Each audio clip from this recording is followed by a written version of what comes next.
What's up, y'all? We're back with another episode of the X Factor Fantasy Football League, where y'all better show up today to listen to this pod because I am about to be the reigning number one seed in our league.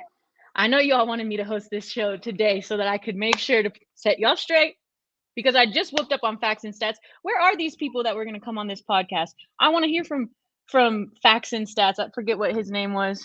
My bad. No. Yeah. What about I'll skull crush you? Who is that? Who's that, Jordan? Who's she talking about? Someone named I'll skull crush you in our league. I want them to come on here. I just focus on my team. I don't know who No, just you say. I'm just what you say. What did Byron say? I'm just focusing on one game at a time. One game at a time, Jordan. Well, Jordan, I do have good news for you. I want to welcome you to the We Both Beat Swipa championship league over here. Yes, I also, I got it done. Still have Kenneth Walker to go tonight, but unless he somehow gets negative 2.5 points or something, I think I'll be okay. Crazier things have happened though, so again, I'm not until that matchup is done. I'm not saying anything. Yeah, you've been in a couple of these like close ones, huh? Yeah, First off, nobody care about all that. I'm about to mute both of y'all. Listen. So, talk about this. All right. I got Saquon and Cooper Kupp coming back next week. I'm tired of y'all talking, especially Jenna. Jenna been gloating. Jenna been talking more than anybody, bro. Jenna and her draft strategy she had has worked out really well for you. I'll just say that. It worked out really well. And I support you. I support my sister. Your team is nice. I'm not even going to hold you. 4-0 in the league. And then she was the one that was the least confident coming in. So, yep. That's a big deal. I only talk directly to Swipa, though, not in the chat, just so that there's no receipts. Nobody else can see in case I do talk too much mess. Because I do have a feeling I will lose like on the back end of these games. I'm not sure if this is going to work out for forever. But so far, it's definitely been a good season for me. I didn't pay attention in my other league on week 1. That was the only game I've lost there, too. So tell me who your best performer was this week 3, or week 4, excuse me. It's Puka again. I mean, at this point, I don't care if Cooper Kupp comes back, Jerry Rice, AB. I don't care who's on the team. He's tripping. he's gonna play. I would trade him. Trade him now. Nah, because even if he falls, he's not gonna fall to a 2. At the absolute worst he would ever be is a pencil in no brainer flex. So, I would only trade him for, if I had issues elsewhere, but I don't really have any other issues elsewhere. If you guys are lucky, Chubb is not healthy. My team, this team would be borderline unstoppable if Chubb was healthy, but we're pretty damn good even without him. So hopefully he gets healthy. But yeah, Puga this week. I watched that game because I had a vested interest in it. And he finally scored his first touchdown. It's amazing he was doing what he was doing the first few weeks without a touchdown. He's got the most this for a receiver in his first 4 weeks, the most that for a receiver in his first 4 weeks. He's just on a crazy pace. And even if it drops off significantly, when Cooper Kupp comes back, he's still going to be a pencil in, start it every week kind of guy. So excited about Puka. Yeah. And then on top of that, this is Alvin Kamara's first week back. Alvin Kamara is RB. He's played. Matter of fact, let me be clear. He's RB9 on the week, which for his first week back, and then he had 13 receptions. Derek Carr literally was just dumping the ball off to him. Years that line. He had like 13 receptions for 17 yards or something. not quite far off that. Probably like 30-something yards actually, but like it was 33 receiving yards, 51 rush yards. That's insane. 13 That's receptions. Volume. That's crazy volume. I'll take the volume. So I would expect it's going to be quite kind of like that though. Even if it's not 13 for 33, it'll be 50 or 60 rushing yards, and then he'll have 6 catches for 40, 50 yards, and he's going to be a starter. So, well, I'm trying to think. So this year, the consensus one overall was Christian McCaffrey. The last year, it was Jonathan Taylor. The year before, it was Christian McCaffrey. And then the year before that, I think it might have been Saquon Barkley, if I remember correctly. Something like that. This is the first year that I think you could have got consensus one overall, and he's played consensus one overall football in the last 5 years. Christian McCaffrey had 48.7 points this last weekend, 106 rushing yards, 71 reception yards, 7 receptions, 3 rushing touchdowns, and 1 receiving touchdown so far, bro. Like, he has just been incredible. And honestly, I don't know what the Carolina Panthers were thinking giving him away to the San Francisco 49ers backfield, bro. Like, he's been monster. It's been crazy. I just stay healthy. Just it's never a question of performance. Just stay healthy. That's it. Yeah, I was Right. just talking about this earlier today, with Matt Moore actually, Swipa, but he was saying like he feels like he actually feels like the players and the teams who are playing well at the beginning of the season, now that the season is that extra week longer, it actually does affect kind of like the NBA season, right? Like you want to be healthy at the right time. And like it's great when Right. Christian McCaffrey's numbers were wild, out of this world. I mean, we also had Derrick Henry had a really good weekend, a lot of running backs, a lot of wide Josh receivers. Jacobs. Devon, Isaiah Pacheco, Kyron Williams, David Montgomery had Montgomery. another great game.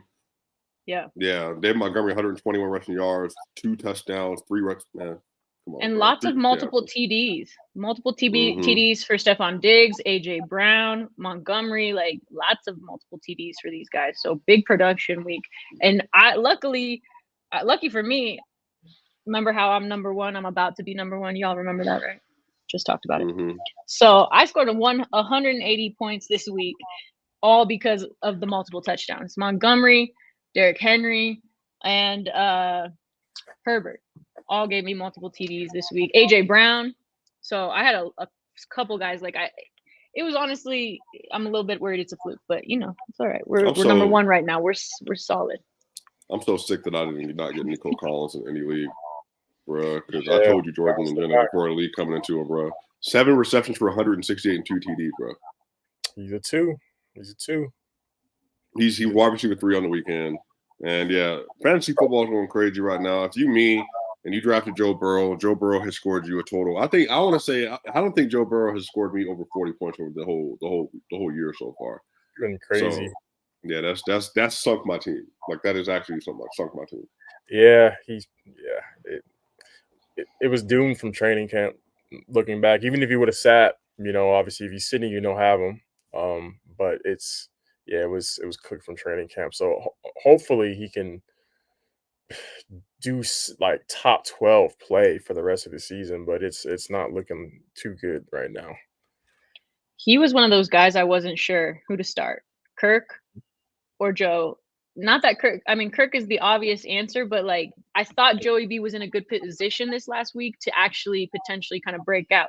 They actually ended up being pretty even, like their performance this week. So I didn't feel too bad about it, but I would have been gutted had Kirk had another 40-point, 30-point week and I had Joe Burrow on my starting QB. I don't think I can start him anymore. Is he on the chopping block? Are you guys trading him, Joe Burrow, at this point? You can't trade Joe Burrow right now because you won't get the value for him, but then you can't really start him right now either, bro. So, I mean, at this point, I'm starting Russell Wilson.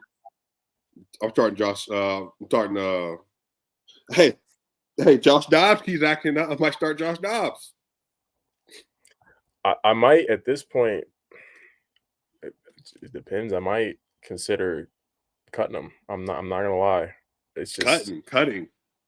Because you think about it. If you drafted him in the 5th round, 6th round, there's no way you can get that value back though. It's sunk cost. The principle of sunk cost. I mean, you paid it. It's gone. It's away.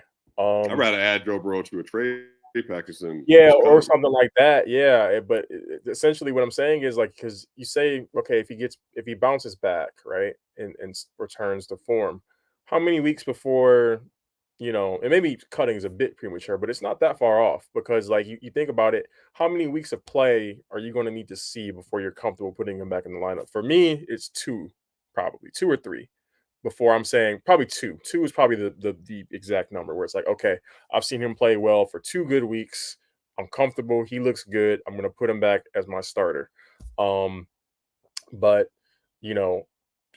if he doesn't have another 2 weeks, a good week in the next 2 weeks, then you're waiting 2 weeks on top of that. That's 4 weeks. So, it starts to get dicey the later you get in the season. It's like, well, why am I keeping this dude if I'm gonna have to see sample size for me to put him back in the lineup, and he hasn't given me anything recently to show me that that's on the horizon. So you probably hold him at the very, very, very end of your bench for now. But if he's about the same or something like 10 to 13 points for the next 3 weeks, I'm dumping him. But you can hold for now. He plays the Cardinals next week, so that's a good opportunity, right? Like you can't get a better option. Although the Cardinals kind of had a good game. What was that? It wasn't this week. Last Cowboys, week? Yeah, the Cowboys. So maybe the Cardinals come out and just decimate the Bengals. If that happens, I'm like, yeah, I'm with Jordan. Cut him. But if he should be able to do something against the Cardinals, Y'all ain't right? loyal at all, bro. I feel bad for y'all people y'all in a relationship with. They Yeah. have three bad weeks, bro. Y'all like, I'm done. I'm out. I'm not happy no more. I think Hold with on. Joe, I think with Joe it's different because like there's no rushing upside. And so if he's just performing, he was always dicey to me at his draft position because to justify it, he was going to have to throw for very, very gaudy yards and touchdowns to justify because he averaged Which he does. Yeah, exactly. No rushing upside. But if he's not able to do that because he's compromised, then it's like, bro, they can't throw past 10 yards. Exactly. Like, they don't have they don't even have the time. Like, did you see if you watch that game at all, Tennessee was just get in his face every single possession, bro. It made no sense. Like, how you got a quarterback with a calf injury like this, and you tell me you can't hold up at the line of scrimmage for 3, 4, 4 seconds? It's insane. You tell me who are you starting next week, CJ Stroud or Joe Burrow? Oh, CJ Stroud, easy. That's not even a question. Exactly. But CJ Stroud is a QB1 so far this season. Exactly. So it's like, man, I could have got Tua, bro, in the 8th round, bro. Man, 9th round maybe for Tua, 10th round for Tua. For Tua, yep. I still think, and that's the thing. Some people, I think somebody in our drafted him in 7th, in the 7th round, and we laughed at him. I still laugh at him because you could have got him later, but he's performing at obviously way above that level. But yeah, there are guys as far as Joe is concerned. There are guys on the waiver wire who are multiple guys who are outperforming him. Jordan, you actually picked up CJ Stroud like 3 seconds before I was going. Was it you or Wes? Probably Wes. Oh, it was Wes. Okay. I can't tell by everybody's username, but yeah, I was like, dang, I had gone into the app, to the Sleeper app. Shout out to the Sleeper app. Sponsor us. But yeah, I had gone in there and I was like, I'm gonna pick him up. He's looking so good right now. It's probably like third quarter-ish of that game. Like, I know he's out there available in multiple leagues. So like, do you think people should be looking at CJ, picking him up and starting him? They play Atlanta next week too. Yes, he's perfect, especially if you faded quarterback late in your draft. You might be shaky right now, depending on what name you ended up picking late in the draft because you wanted to build up other positions and wait late for quarterback. He's definitely a good secondary or primary option. I'm comfortable either way right now, especially given matchups. He's going to have an inevitable rookie game or two. But again, like I said last show, maybe not because he doesn't really look like a rookie right now. He has not thrown a single pick through 4 weeks as a rookie. His passer rating is over 100, I believe right now as a rookie through 4 games. He's doing it with yards. It's not like he's putting up dink and dunk, 180 yards, 200 yards. No, he's putting up real Pro Bowl caliber, top 10 caliber quarterback numbers. So I'm starting him, and I'm going to start him until he has 2 bad weeks in a row. That's kind of where I'm at with him at this point. Well, apparently got 2 wide receiver ones, Nico and Tank Dell. So, man, that Texans offense came out of nowhere. I mean, I knew Nico was going to do something, but they got a bunch of people now. Damian Pierce had a good week last week, finally. Exactly. I like that Jordan sticks to it. If I'm cutting you, you have to have 2 bad weeks. If I'm keeping you, you have to have 2 good weeks. Sample size. Yeah. I'm gonna tell my girlfriend we got 2 bad months. We done. That's okay. Yeah. Stop trying to apply what we do in fantasy football to our personal lives. There can be separate boundaries. Yeah. Depends. Some of it does though. Swipa, you actually had your quarterback perform this week, Justin Fields. did all right this week. He actually was one of the better performers. Josh Allen at QB, obviously, we could talk about him. His performance was out of this world.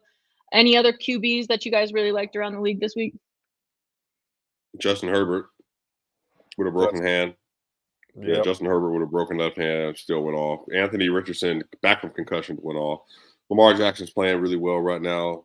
Yep. Look, listen, if you got a dual threat rushing quarterback right now outside of Justin Fields consistently this year, you feel really good. But I think the thing with Justin, he played versus the different Broncos. He should have won that game. They never should have lost that game. I have no idea what happened. The Broncos should be in the Caleb Williams talks. What happened? Sean Payton cut his sleeves off. That's what happened. That ain't why Jonathan Cooper, man. That you want to talk about Eberflus is like he might be one of the worst coaches in NFL, bro. Like the stuff that he was calling was outrageous. But yeah, Justin balled out, Lamar balled out. Justin Herbert, he's gonna have he fractured his finger on his left hand on Mac Crosby's face mask. So it's gonna be curious to see how they're gonna deal with that. But that's not a throwing hand, so really it doesn't matter. Just a matter about gripping the ball and making sure he can hold on to it. But yeah, man, I've got a few great performances as quarterbacks this week. Yeah, Eckler can't get back soon enough with that injury, I mean, I guess, yes, like he could still throw it, but probably handoff would be a good option. Tonight we have Monday Night Football. Who are you starting for tonight's Monday Night Football slate? Let's see. Seahawks, Giants. Yeah, I'm starting all my Hawks. I'm comfortable with Geno if I'm needed. Obviously if I need to still start a quarterback at this point, I'm starting him. Someone that's interesting to me is JSN. I feel like we keep waiting for him. He was a hot name coming into the season. Obviously, he came in. He was injured early, or later in camp, and he was in question for week 1. Some people drafted him in a position to where they wanted him to be their flex. Not really many people drafted him as a wide receiver 2, but to be their flex or their wide receiver 3. And I think if you did, you're still kind of iffy on what that pick's going to pan out to be. So he's a name that I have my eye on the fringe there. And then with the Giants, I mean, no one. To be honest, there's not really anybody that I'm comfortable with on the Giants. And that game's being played where? It looks like it's at MetLife. It is. MetLife. Or is it in Seattle? Because I think it's at MetLife. Okay. Yeah. At New York. Yeah, I'm trying to decide if it's going to make a difference for me or not. No, not really, actually. It doesn't really make a difference for me. No, I think about it. Yeah, I'm starting all my normal Hawks except for JSN is iffy. And then I'm not starting anybody on the Giants whatsoever. Swiper, you have Matt Breida. Are you starting him tonight? No, I ain't starting Matt Breida either. I would have smoked Jordan if I would have played Khalil Herbert if I knew he was going to have the first good game of the season. But no, I'm not starting Matt Breida. I don't trust anybody in offense. I don't trust anybody until Saquon come back. Maybe their $40 million quarterback can do something tonight. But I just don't really love anything they're doing. Daniel Jones, I think he'll get better as the year goes on, but right now, you can't start him either. Darren Waller also is not having a good year, and then everybody projecting he can have a top 8 tight end year too. So, but maybe Darren Waller if you have to start a tight end. Yeah, actually, the Giants are +2.5 underdogs at home in this game. So, I'd probably take the Seahawks against the spread.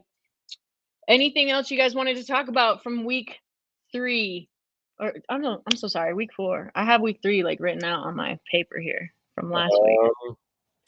Bye weeks are starting next week, so yeah. What's the strategy there? Look ahead, plan. Yeah. I think that's why stacking wins if you can early in the season is important, because when bye weeks start, then it's like it can tilt matchups one way or the other. So, I'll go ahead, Jenna. I said, did you say the Chargers bye week is next week? I believe so. I'm gonna be Yeah, screwed Josh at quarterback. This might be my first loss Mhm. of the season right after I take number 1, you guys. Oh no. I'm gonna be a game right there behind you, so hopefully it is. No, Jordan. Just kidding. It's But okay. yeah, I think strategy for that really comes from the buys. I mean, from the draft, I should say.